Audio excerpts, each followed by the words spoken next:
je vais faire avec vous une miche au levain de A à Z. J'ai commencé par mettre mon eau tiède, je mets un 360 g d'eau, auquel je vais venir ajouter mon 100 g de levain actif.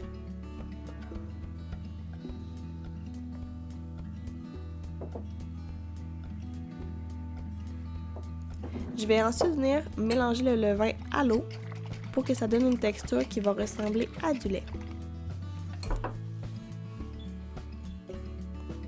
Finalement, je vais ajouter mon 500 g de farine. Dans cette recette-là, j'aime bien prendre de la farine de pain blanc, mais vous pourriez utiliser de la farine tout usage aussi, il n'y aurait pas de problème si c'est ce que vous avez à la maison. J'ai tout de suite mélangé ma pâte parce que je vais garder le sel pour un petit peu plus tard. Je vais laisser à ma pâte une heure de repos qu'on appelle l'autolyse. Ça aide à ce que la farine vienne vraiment bien s'hydrater. Elle va absorber toute l'eau, puis elle va être beaucoup plus facile à travailler par la suite. Donc, quand j'ai vraiment du temps pour travailler mon pain, j'aime garder cette étape-là. C'est sûr que si vous avez vraiment pas de temps, vous pouvez la sauter puis tout de suite mettre le sel. Je vais laisser reposer 1 heure environ. Maintenant, je vais rajouter un petit peu d'eau, un 10 g environ. Ça va aider à l'absorption du sel. Je vais ajouter 1 cuillère à thé de sel, c'est environ 10 g.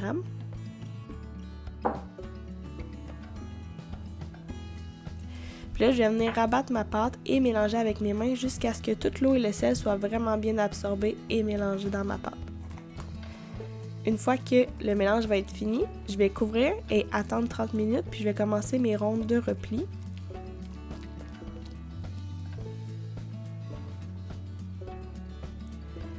Cette fois-ci, j'utilise des replis d'escargot, qui s'appellent aussi des couilles folds.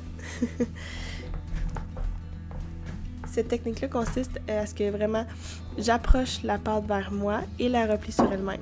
On tire juste assez pour créer de la tension, mais on ne veut pas déchirer non plus la pâte. Fait qu'on fait ça tout le tour. Ensuite, je vais couvrir et attendre 30 minutes avant de recommencer. Je vais faire 4 rondes de repli comme ça.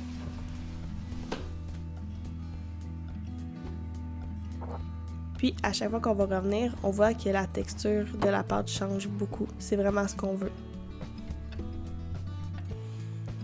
Les replis comme ça servent à bâtir le gluten dans la pâte. Ici, c'est la 4e fois, puis on voit qu'il y a beaucoup de bulles qui se sont faites. C'est vraiment ce qu'on veut, ça veut dire que la fermentation a bien fonctionné.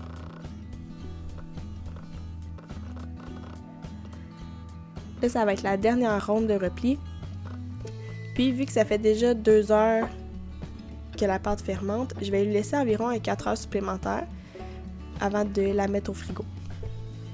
Donc, ça fait 4 heures, j'ai formé ma boule. Je crée de la tension en poussant, tournant et ramenant la pâte vers moi. Une fois que ça va être fait, je vais venir déposer la pâte dans un banneton. Ça va vraiment aider à garder la forme pendant qu'il est au frigo.